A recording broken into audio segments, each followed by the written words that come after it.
مثال په تور باندې اوس دا کوم وایرس و دا خبره چې کونډه دنیا کې خوره ده تمام تقریبا عالمونه ته متاثره شولو هغه څه کم 200 پورې ملکونه هغه ته تقریبا چې متاثره شولو متاثره کیږي او بیا ډېره زر د یو بل نه منتقل کیږي بل ته او بل ته او بل ته نو که بیا وګورئ د سوشل میډیا په ذریعه باندې یا نور دا ماسکونو پورې خلک خنداګانې کوي چا به د پیاز پوټکی سونډې ته نیولی او چا به مطلب چې د سټیلو ځینې جام وغیره سونډې ته نیولی چا به څه شی کړی چا به څه شی کړی او څوک به ویډیو جوړه کړي او په ځمکه باندې به له غړي راله غړي چې نه دا وایرس وهلی دی او دا داسې دی او دا داسې دی داسې ټیم کې د الله د عذاب پورې یا د الله د امتحان پورې خندی یقینا چې دا بیا د الله قهر له نور دعوت ورکول دي دا بیا الله پاک نور په غوسه کې کېدل دي دغو خبرو په ځای باندې پکار دی چې موږ د دې مخنیوی وکړو په توبه باندې په استغفار باندې په عباداتو باندې په ریاضت باندې په صدقاتو باندې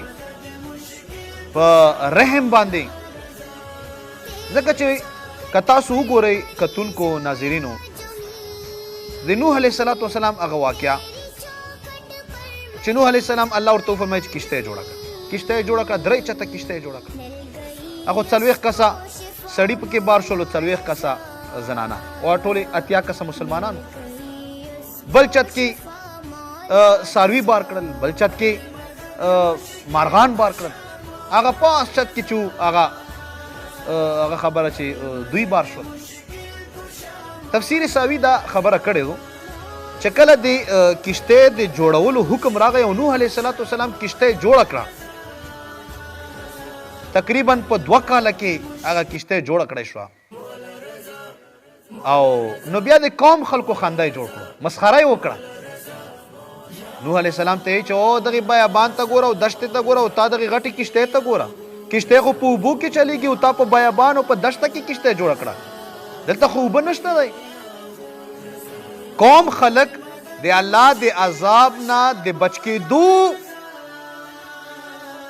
بچ کېدو نه هغه لیار خپل نه کړه بلکې څه وکړل د هغې عذاب د راتګ پورې خنده یې وکړو او قوم خلک په راتللو په دغې کشتۍ کې به اودسونه ماتول اودسونه به ماتولو تر دغې پورې چې کشتۍ بلکل د ګندګۍ نه ډکه کړه ځکه چې غونډ قوم به راتلو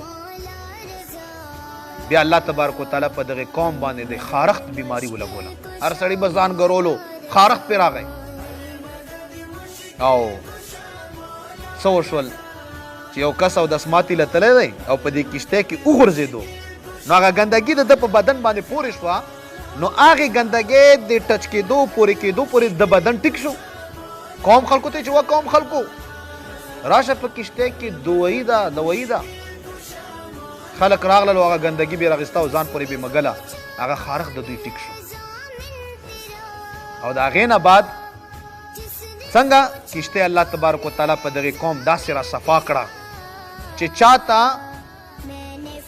هغه ګند میلاو نه شو چې دوی دپاره دوایي وه اوبه به په کشتۍ کې اچولې هغه اوبه به یې په ځان راوړولې او هغه کشتۍ د مخکې نه هم ډېره صفا سوتره کړه حاضرینو څه وشول د الله پاک هغه د عذاب فیصله واپس نه شوه بلکې قوم مسخره وکړه او هغه د عذاب پورې یو خنده یې وکړو مذاق یې وړه وکړو هغه اوبه راغلې شپږ میاشتې هغه طوفان او هغه اوبه د غرونه اوچتې ولیاړې وې تمام قوم تباه شو او دا 40 کسه سره دغې څاروو او د دغې مارغانو هغه په امن کې پاتې شو او هغه کشتۍ پاس روانه وه غرض مو دا رونو چې کله هم داسې یو مصیبت راشي امتحان راشي توبه او استغفار پکار دی نه دا چې مذاق پرې وړاو کړي نو ټولو ملګرو ته ما دا عرض دی چې دغې کرونا وایرس پورې خنداګانې او مذاق مه کوئ د الله نه د حفاظت دعاګانې کوئ او بالکل داسې یو قدم مه پورته کوئ ځکه چې دا باندې الله پاک نور خفه کیږي الله نور غوسه کیږي الله دې موږ تاسو نیغې لارې ته تګ نصیب کړي امین یا رب العالمین